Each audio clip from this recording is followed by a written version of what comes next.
ከኢትዮጵያ ውጭ ሆናችሁ በተለያየ ሀገር ውስጥ ያላችሁ እህቶቻችን እንደዚሁም ደግሞ በአረብ ሀገር ያላችሁ እህቶቻችን ዩቲዩብ ላይ ምን ብሰራ ነው ውጤታማ የምሆነው እያላችሁ የነበራችሁ እናንተን በተመለከተ ብዙ የዩቲዩብ ኒች አሉን። በደንብ ከተሰራ በጣም ፈጣን ቪው እና ሰብስክራይብ ማምጣት ይቻላል። ይህን ነገር በጣም ከሰማችሁና ተግባራዊ ካደረጋችሁ እመኑኝ በአጭር ጊዜ ውስጥ ስኬታማ ትሆናላችሁ። አብዛኞቻችሁ ሀሳብ እያላችሁ ያን ነገር ለመስራት የከበዳችሁ ኦር ደግሞ ጊዜ እያላችሁ ለመስራት ደግሞ ፍላጎቱን እያላችሁ በምን ላይ ደግሞ መስራት እንዳለባችሁ ያቃታችሁ ሰዎች ዛሬ በጣም ዘላቂ የሆነ መፍትሄ ይዤላችሁ መጥቻለሁ። በዚህ ቪዲዮ የእውነቴን ነው የምላችሁ በጣም ትማሩበታላችሁ። እስከ መጨረሻ ተከታተሉ። አንደኛ ላይ ምን ማድረግ አለባችሁ? ምን ማወቅ አለባችሁ? እሱ ምንድነው? አንደኛ ኒች፣ ከዛን ኮንሲስታንሲ፣ ተምኔል፣ ታይትል። ኒች ማለት ሀሳብ ማለት ነው። ሳይጋነን ምንም እንትን ሳይጨመርበት ሀሳብ ማለት ነው። አይዲያ የምትሰሩበትን ሀሳብ እሱ ምንድነው? ኒች ይባላል። እሱን ትመርጣላችሁ። ከዛ በኋላ ያን ሀሳብ እኔ አሁን የምትሰሩበትን ሀሳብ እነግራችኋለሁ። በእኔ ውስጥ ያለ ቀላል የሆኑ ሀሳቦችን እኔ እነግራችኋለሁ። ነገር ግን እናንተ መጀመሪያ ላይ ምን ሊኖራችሁ ይገባል? ሀሳብ። ሁለተኛ ላይ ደግሞ ኮንሲስታንሲ መሆን፣ ቋሚ መሆን ማለት ነው። ለምሳሌ በሳምንት ወይ 2 ወይ 3 እንደዚሁም ደግሞ አንዴም መስራት እችላለሁ የምትሉ ከሆነ በየቀኑ መስራት እችላለሁ የምትሉ ከሆነ ኦር ደግሞ በሳምንት ውስጥ ደግሞ 7ቱንም ቀን መስራት እችላለሁ የምትሉ ከሆነ 7ቱንም ቀን በተመሳሳይ ሰዓት መስራት። ዩቲዩብ ቋሚ ሰውን ይፈልጋል። አንድ ምሳሌ ልውሰድላችሁ ቀለል ባለ መንገድ። የሆነ ካምፓኒ ተቀጥራችሁ ባላችሁበት ቦታ ወይ ደግሞ የሆነ የሰው ቤት ወይ ደግሞ የሰው ሱቅ ብትቀጠሩ በደሞዝ ብትቀጠሩ ያ ሂሳብ የሚከፈላችሁ የወር መጨረሻ ላይ ነው ማለት ነው። አያችሁ፣ እናንተ ቀሪ ብታበዙ ወይ ደግሞ ያን ነገር በአግባብ ባትሰሩ ያ ባለቤት የስራው ባለቤት ብሩን አይሰጣችሁ ማለት ነው። ወይ ደግሞ ደሞዝ አይከፍላችሁ። ለምን? በስርዓት ኮንሲስታንሲ ሆናችሁ ስላልሰራችሁ፣ ስለምትቀሩ፣ ቋሚ ሰራተኛ ስላልሆናችሁ፣ እንደፈለጋችሁ ስለምትሄዱ፣ እንደፈለጋችሁ ስለምትቀሩ ላይከፍላችሁ ወይ ደግሞ ቆርጦ ሊሰጣችሁ ይችላል። ሊያባራችሁ ራሱ ይችላል ማለት ነው። እንደ ታማኝ ሰራተኛ አይቆጥራችሁም። ስለዚህ ዩቲዩብም እንደዛው ነው ማለት ነው።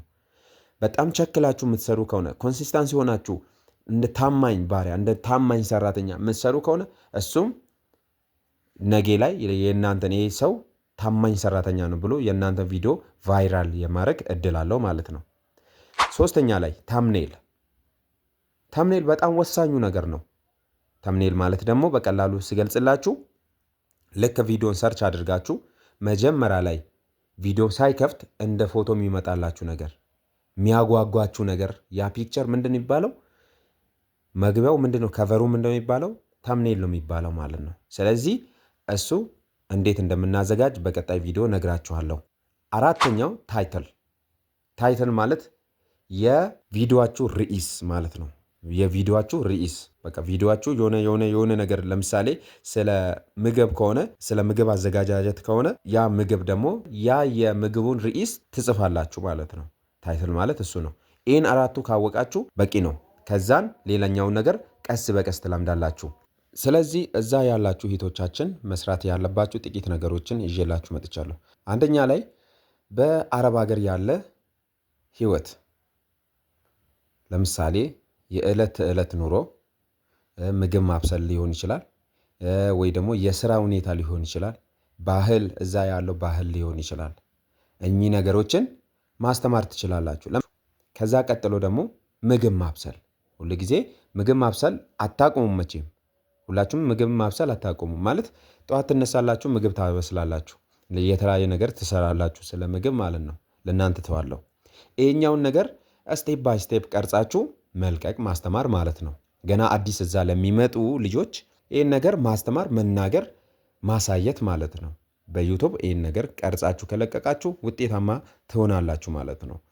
ሁለተኛ ላይ ምክር፣ እዛ አገር ያሉ ወይ ደግሞ እዛ አገር ለመምጣት የሚፈልጉ እህቶች ወይ ደግሞ አዲስ ገቢዎች ምንድነው የሚፈልጉት? ምክር ነው የሚፈልጉት ማለት ነው። ለምሳሌ ኤመርጀንሲ እንዴት ማግኘት እንደምትችሉ፣ ኮንታክት እንዴት ማውጣት እንደሚችሉ፣ ወይ ደግሞ እስካም የሆኑ ሰዎችን ዝርዝር ብር መዘርዘር ላይ ሊሆን ይችላል። አጨበርባሪዎች ሊሆን ይችላል። በተለያየ መንገድ ሰውን የሚያታሉ ሊሆን ይችላል። እዛ ለሚታለሉ ሰዎች ሊሆን ይችላል። በእንደነዚህ አይነት ሰዎች ላይ ሀሳብ መስጠት፣ ማስተማር፣ እንዳይታለሉ እንዳይሸወዱ ማድረግ ማለት ነው በቀላሉ።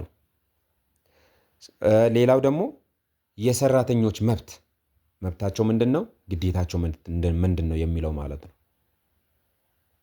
በቃ የዛ ሰው መብት ምንድን ነው፣ ግዴታው ምንድን ነው። ይሄኛው ነገር እናንተ ስላሳለፋችሁ ላይፉን ስላያችሁ ማስተማር ማለት ነው በቀላሉ። በቃ ይህን ሀሳብ አንስታችሁ ማስተማር ትችላላችሁ። ሌላው የቤት ባለቤት ችግር፣ ለምሳሌ ከባል ሊሆን ይችላል፣ ከሚስት ከልጆች የሚያጋጥመው ችግሮችን መቻል ማሳለፍ ወይ ደግሞ መረዳት፣ እንዴት ማሳለፍ እንደሚችሉ፣ እንዴት መረዳት እንደሚችሉ፣ እንዴት መቋቋም እንደሚችሉ እኚህ ነገሮችን ማስተማር ማለት ነው በቀላሉ። በቃ ይሄ ነው። ሶስተኛ ላይ ደሞዝ። ስለ ደሞዝ ብዙ ሰው ሰርች ያደርጋል አሁን ማለት ነው። በየቀን ደሞዙ ሲደርስ ሰርች ያደርጋል። ለምሳሌ ደሞዝ ስንት ገብተዋል? የአረብ ሀገርስ ደሞዝ ስንት ነው? የዱባይ ሀገርስ ደሞዝ ስንት ነው? ስንት ገብተዋል? የኩዌትስ ስንት ገብተዋል? እንደዚሁም የጆርዳን የተለያዩ ሀገር ብሮችን እየጠቀሳችሁ ማስተማር ትችላላችሁ። ሰዎች በምርጫቸው መርጦ ሳይሄዱ በፊት እንዲሄዱ ይህን ነገር ማስተማር ትችላላችሁ። አራተኛ ላይ ስቶሪ ታይም ወይ ደግሞ እውነተኛ ታሪክ ማለት ነው።